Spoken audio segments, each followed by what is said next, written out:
Hi friends, R4iലേക്ക് സ്വാഗതം.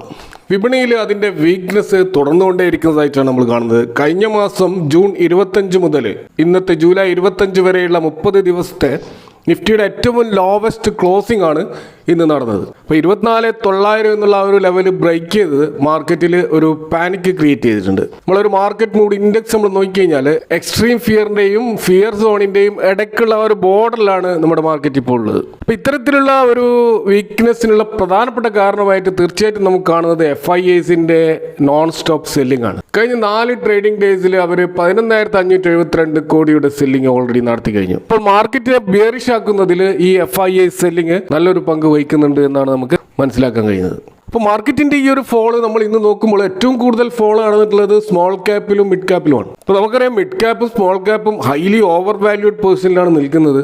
തീർച്ചയായിട്ടും bears ഒരു അവസരം കാത്തു നിൽക്കുകയാണ്, അത് ശക്തമായ സെല്ലിംഗ് നടത്താൻ വേണ്ടി. അപ്പോൾ അത്തരം അവസരങ്ങൾ ഗ്ലോബൽ ക്യൂസിലായാലും ഡൊമസ്റ്റിക് ക്യൂസിലായാലും അവർക്ക് കിട്ടിക്കൊണ്ടിരിക്കുകയാണ്. അതിൻ്റെ അടിസ്ഥാനത്തിലുള്ള ഒരു ഫോളാണ് നമുക്ക് കാണുന്നത്. ഇപ്പോൾ നിഫ്റ്റി മിഡ് ക്യാപ്പ് 150 ഇൻഡെക്സ് നമ്മൾ ഇന്ന് നോക്കുമ്പോൾ 1.62% ഡൗൺ ആണ്. അതുപോലെ നിഫ്റ്റി സ്മോൾ ക്യാപ്പ് 250 2% ഡൗൺ ആണ്. അതുപോലെ നിഫ്റ്റി മൈക്രോ ക്യാപ്പ് 250 1.89% ഡൗൺ ആണ്. അപ്പോൾ അവിടെ നിഫ്റ്റിയിൽ 1%-ന് താഴെയുള്ള ഒരു ഫോളാണെങ്കിൽ ഇത്തരത്തിലുള്ള മേജർ ബ്രോഡ് മാർക്കറ്റ് ഇൻഡെക്സുകളിൽ വമ്പിച്ച ഒരു ഫോളാണ് എന്ന് നമുക്ക് കാണാൻ കഴിയും. അപ്പോൾ ഇതിൻ്റെ ഒരു പ്രശ്നം എന്താണെന്ന് വെച്ച് കഴിഞ്ഞാൽ ഏറ്റവും ആദ്യം റീറ്റെയിലേഴ്സ് ഈ ഒരു mid cap small cap micro cap സെഗ്മെൻറ്റിലായിരിക്കും കൂടുതലായിട്ട് ഇൻവെസ്റ്റ് ചെയ്തിട്ടുണ്ടാവുക. പോർട്ട്ഫോളിയോ ഇപ്പോൾ വലിയ തോതിൽ ഒരു ബ്ലഡ് ബാത്ത് നമുക്കിന്ന് കാണാൻ കഴിയും.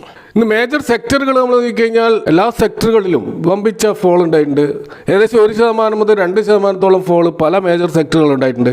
ഒരുവിധം പിടിച്ചു നിന്നത് ഫാർമ ഇൻഡെക്സും ഹെൽത്ത് കെയർ ഇൻഡെക്സും മാത്രമാണ്. അതുപോലെ ഇന്ത്യ വിക്സ് നമുക്കറിയാം കഴിഞ്ഞ എത്രയോ ദിവസങ്ങളിലായിട്ട് 10-ൽ താഴെ നിൽക്കുന്നുണ്ടായിരുന്നു. അതിപ്പോൾ വീണ്ടും ഇന്ന് 5%-ന്റെ ഒരു അപ്സൈഡ് പോയിട്ട് 11-ന് മുകളിൽ നിൽക്കുകയാണ്. അപ്പോൾ മാർക്കറ്റിൻ്റെ ഒരു വളറ്റിലിറ്റി കൂടിക്കൊണ്ടിരിക്കുന്നു എന്നാണ് ഇത് സൂചിപ്പിക്കുന്നത്. അപ്പോൾ ഇന്നത്തെ ഒരു മാർക്കറ്റ് ഫോളിൽ ഏറ്റവും വിരോധാഭാസമായിട്ട് കാണുന്നത് നിഫ്റ്റി 500 സ്റ്റോക്കുകളിൽ ഏറ്റവും വലിയ റാലി എന്ന് നടന്നത് IEX എന്ന് പറയുന്ന സ്റ്റോക്കിലാണ്. ഇന്നലെ നമുക്കറിയാം 28% ഫോളാണ് ആ സ്റ്റോക്കിൽ ഉണ്ടായത്. അത് ഇന്ന് ഏകദേശം 9% കൂടുതലുള്ള ഒരു റിക്കവറി നടത്തിയതായിട്ടാണ് നമ്മൾ കാണുന്നത്. അപ്പോൾ ഇതിന് പ്രധാനപ്പെട്ട ഒരു കാരണമായിട്ടുള്ളത് അതിൻ്റെ റിസൾട്ട് ഇന്നലെ മാർക്കറ്റ് അവറിന് ശേഷം വന്നിരുന്നു. ആ റിസൾട്ട് വളരെ നല്ല റിസൾട്ടായിരുന്നു. ഏകദേശം 15 മുതൽ 16% ഒരു വോളിയം ഇൻക്രീസ് സ്റ്റോക്കിൽ ഉണ്ടായിട്ടുണ്ട്.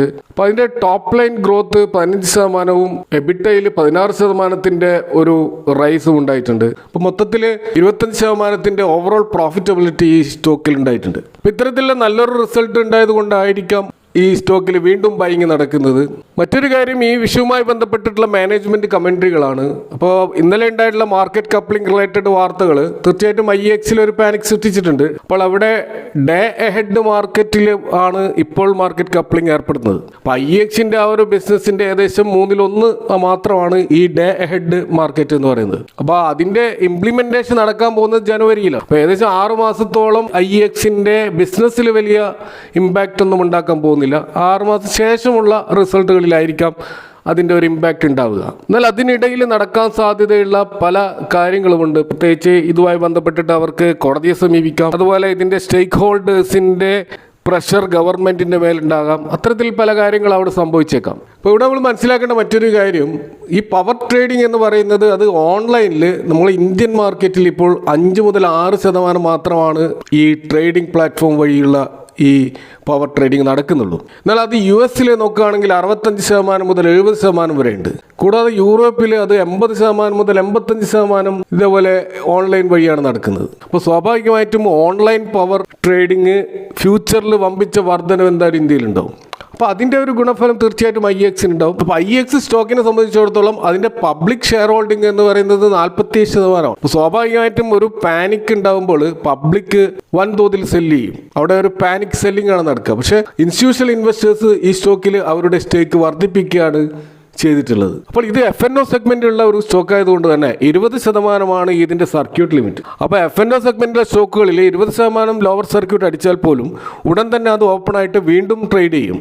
അപ്പോൾ വീണ്ടും സർക്യൂട്ട് അടിക്കും. ഈ രീതിയിലുള്ള F&O മേഖലയിലെ ഒരു സ്റ്റോക്ക് ആയതുകൊണ്ടാണ് ഒരു ദിവസം കൊണ്ട് ഇത്ര വലിയ ക്രാഷ് ആ സ്റ്റോക്കിൽ ഉണ്ടായത്.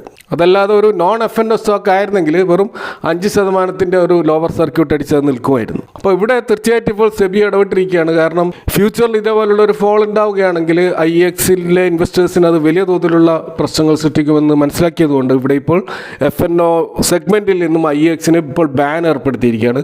അതുകൊണ്ട് തന്നെ ഇനിയൊരു ലോവർ സർക്യൂട്ട് ചിലപ്പോൾ ആ ആദ്യത്തെ ലോവർ സർക്യൂട്ടിൽ തന്നെ അവിടെ ട്രേഡ് ഇല്ലാതാവും. അപ്പോൾ ഏതായാലും IEXൽ ഈ മാർക്കറ്റ് കപ്ലിംഗ് റിലേറ്റഡ് ആയിട്ടുള്ള വാർത്തകൾ അതൊരു സെറ്റിൽ ഡൗൺ ആകുന്നത് വരെ ഈ സ്റ്റോക്കിൽ എന്തെങ്കിലും പൊസിഷൻ എടുക്കുന്നതോ ഈവൻ സെല് ചെയ്യുന്നതോ ഒരു നല്ല കാര്യമായി തോന്നുന്നില്ല. ഇനി മാർക്കറ്റിൽ നമ്മൾ കാണുന്ന മറ്റൊരു പുതിയൊരു IPO റിലേറ്റഡ് ആയിട്ടുള്ള വാർത്ത നോക്കുകയാണെങ്കിൽ NSDLന്റെ IPO ആണ്. നമുക്ക് NSDL എന്ന് പറയുന്നത് BSEയിൽ CDSL പോലെ NSEയിലുള്ള അതിന്റെ കൗണ്ടർ പാർട്ടാണ് NSDL. അപ്പോൾ ഇതൊരു ലോങ് വെയിറ്റഡ് IPO ആണ്. 2023 തന്നെ ഇതിന്റെ IPO ശ്രമങ്ങൾ ആരംഭിച്ചിരുന്നു. പക്ഷേ ഒടുവിൽ ഇപ്പോഴാണ് അതിന്റെ ഡീറ്റെയിൽസ് വന്നിട്ടുള്ളത്. അപ്പോൾ ഇത് 4000 കോടി ഇഷ്യൂ സൈസുള്ള ഒരു IPO ആണ് NSDLന്റെ ഇത് വരാൻ പോകുന്നത്. ജൂലൈ 30 ഓപ്പൺ ചെയ്തിട്ട് ഓഗസ്റ്റ് 1 ഈ IPO അവസാനിക്കുക. അപ്പോൾ ഏകദേശം ഒരു ലിസ്റ്റിംഗ് ഡേ വരുന്നത് ഓഗസ്റ്റ് 6 ആയിരിക്കും.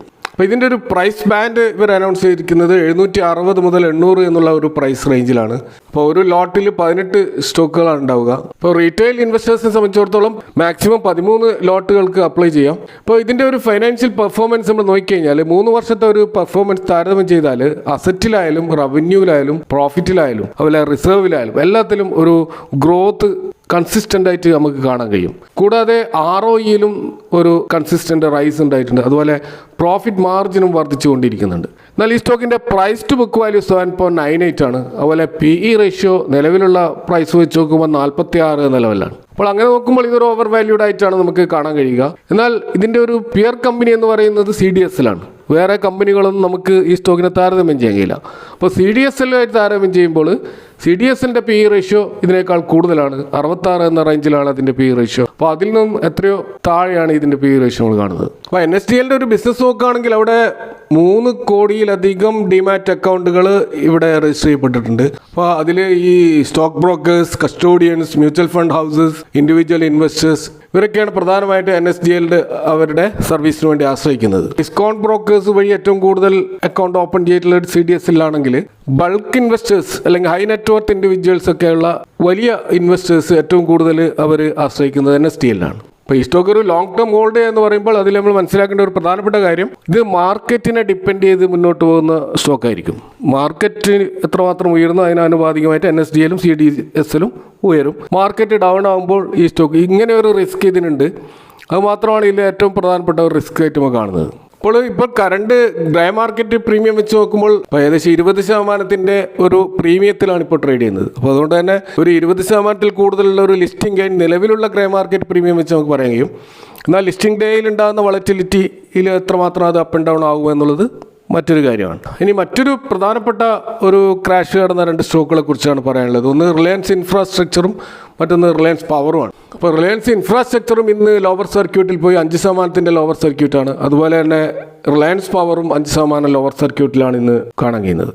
അപ്പോൾ കഴിഞ്ഞ 2 ദിവസമായിട്ട് ഏകദേശം 10% ഈ 2 സ്റ്റോക്കുകളും ഡൗൺ ആയതായിട്ട് കാണാം. അപ്പോൾ ഇതിനൊരു പ്രധാന കാരണമായത് എൻഫോഴ്സ്മെന്റ് ഡയറക്ടേഴ്സിന്റെ റെയ്ഡാണ്. അത് ലാർജ് സ്കെയിലുള്ള ഒരു റെയ്ഡാണ്. അപ്പോൾ 3000 കോടിയുടെ ഒരു മണി ലോണ്ടറിങ് ഇൻവെസ്റ്റിഗേഷൻ റിലയൻസിനെതിരെ നടക്കുന്നുണ്ട്. അതിന്റെ അടിസ്ഥാനത്തിലുള്ള ഒരു റെയ്ഡാണിത്. അപ്പോൾ ഈ ഒരു ED ആക്ഷന്റെ ഭാഗമായിട്ട് ആണ് ഈ സ്റ്റോക്കിൽ ഇപ്പോൾ ഒരു ക്രാഷ് ഉണ്ടായിട്ടുള്ളത്. അപ്പോൾ 2025 മാർച്ച് ജൂൺ ആ ഒരു കാലഘട്ടത്തിൽ ഏകദേശം 112% റാലി നടന്ന ഒരു സ്റ്റോക്കാണ് ഈ റിലയൻസ് പവർ. അതേപോലെ തന്നെ 40% ഒരു റാലി നടന്ന സ്റ്റോക്കാണ് റിലയൻസ് ഇൻഫ്ര. അപ്പോൾ പൊതുവേ ഇതിനു മുമ്പ് തന്നെ വലിയ തോതിലേക്ക് താഴോട്ടേക്ക് പോയ ഈ സ്റ്റോക്കുകൾ ഇനി രണ്ടാമതും ഇപ്പോൾ ഈ രീതിയിലുള്ള ഒരു ഡൗൺ ട്രെൻഡാണ് ഈ ഒരു ED ആക്ഷനിലൂടെ വന്നുകൊണ്ടിരിക്കുന്നത്. അപ്പോൾ ഈ ഒരു കേസ് ആരംഭിക്കുന്നത് യെസ് ബാങ്ക് ഇവർക്ക് കൊടുത്ത ലോണുമായി ബന്ധപ്പെട്ടതാണ്. ആ ലോൺ ഇവർ മിസ്യൂസ് ചെയ്തു എന്നാണ് ആരോപണം. അപ്പോൾ ഏകദേശം 3000 കോടിയുടേതാണ് ആ ഒരു ലോൺ ഡിസ്പേഴ്സ്മെന്റ് എങ്കിലും അതിൻ്റെ ആ ഒരു ഗ്രാവിറ്റി അതിലും വലുതാണെന്നും ഏകദേശം 20,000 കോടിക്ക് അടുത്തൊക്കെ വരുമെന്നാണ് റിപ്പോർട്ടുകൾ സൂചിപ്പിക്കുന്നത്. അപ്പോൾ അന്നത്തെ യെസ് ബാങ്കിന്റെ CEO ആയിട്ടുള്ള റാണ കപൂറിനെതിരെയും ശക്തമായ ആരോപണം ഉയർന്നിരുന്നു. യെസ് ബാങ്ക് തന്നെ തകരാൻ ഈ ഒരു ലോൺ കാരണമായിരുന്നു. അതുകൂടാതെ റാണ കപൂറിന്റെ ബന്ധുക്കൾക്ക് വലിയ തോതിലുള്ള അവരുടെ ബാങ്ക് അക്കൗണ്ടിൽ പണം വന്നിരുന്നു. അതുകൊണ്ട് തന്നെ ഇതിൽ ഒരു ബ്രൈബ് നടന്നിട്ടുണ്ട് എന്നുള്ള ആരോപണവും നിലനിൽക്കുന്നുണ്ട്. ഇപ്പോൾ പുതുതായിട്ട് EDക്ക് കിട്ടിയിട്ടുള്ള പുതിയ ഡോക്യുമെന്റിന്റെ അടിസ്ഥാനത്തിലാണ് വീണ്ടും ഇപ്പോൾ ഏകദേശം 35ഓളം ലൊക്കേഷനിൽ അനിൽ അംബാനിയുടെ റിലയൻസുമായി ബന്ധപ്പെട്ട കമ്പനികളുടെ ഓഫീസുകൾ കേന്ദ്രീകരിച്ചൊക്കെയാണ് റൈഡുകൾ നടക്കുന്നത്. എന്നാൽ അനിൽ അംബാനി ഗ്രൂപ്പിന്റെ റിലയൻസിന്റെ മാനേജ്മെന്റ് ഈ ഒരു റൈഡ് ഒരിക്കലും നിലവിലുള്ള ഇവരുടെ ഈ 2 കമ്പനികളിൽ അതിന്റെ ഇമ്പാക്റ്റ് ബിസിനസ്സിലൊന്നും ഉണ്ടാവുകയില്ല എന്ന് ഉറപ്പ് നൽകുന്നുണ്ട്. അപ്പോൾ അവർ സൂചിപ്പിക്കുന്നത് ഈ ഇൻവെസ്റ്റിഗേഷൻ നടക്കുന്നത് റിലയൻസ് കമ്മ്യൂണിക്കേഷൻ അഥവാ ആർകോം എന്ന് പറയുന്ന കമ്പനിയും അതേപോലെ തന്നെ റിലയൻസ് ഹോം ഫിനാൻസ് RHFL എന്ന് പറയുന്ന ഈ 2 കമ്പനികൾ കേന്ദ്രീകരിച്ചാണ്. അപ്പോൾ അതൊരിക്കലും നിലവിലുള്ള പവറിൻ്റെയോ അല്ലെ ഇൻഫ്രാസ്ട്രക്ചറിൻ്റെയോ ബിസിനസ് റിലേറ്റഡ് ആയിട്ടുള്ള ഒരു ഇൻവെസ്റ്റിഗേഷൻ അല്ല. അതുകൊണ്ട് തന്നെ ആ സ്റ്റോക്കുകളിൽ ഇതിൻ്റെ ഇമ്പാക്റ്റ് ഉണ്ടാവുകയില്ല എന്ന് അനിൽ അംബാനി പറയുന്നുണ്ട്. അപ്പോൾ ഏതായാലും ആ ഒരു ഗ്രൂപ്പിനെതിരെ ഒരു അന്വേഷണം നടക്കുമ്പോൾ സ്വാഭാവികമായിട്ടും ആ ഗ്രൂപ്പിലുള്ള എല്ലാ സ്റ്റോക്കുകളിൽ അതിൻ്റെ ഇമ്പാക്റ്റ് ഉണ്ടാകുന്നത് സ്വാഭാവികമാണ്. കാരണം ഇൻവെസ്റ്റേഴ്സ് അത്രമാത്രം റിസ്കി ആയിട്ടുള്ള ഒരു ഇൻവെസ്റ്റ്മെൻ്റ് ആയിട്ട് കാണുന്ന സ്റ്റോക്കുകളാണ് റിലയൻസ് ഇൻഫ്രയും അതുപോലെ തന്നെ റിലയൻസ് പവറും. എന്നാൽ ഇതൊക്കെയാണ് ഇന്നത്തെ മാർക്കറ്റുമായിട്ട് ഇവിടെ പങ്കുവെക്കാനുള്ളത്. ഈ വിഷയങ്ങളുമായി ബന്ധപ്പെട്ട നിങ്ങളുടെ അഭിപ്രായങ്ങളും കമൻറ്റുകളും അറിയിക്കുക. Thanks for watching. See you next time with another video.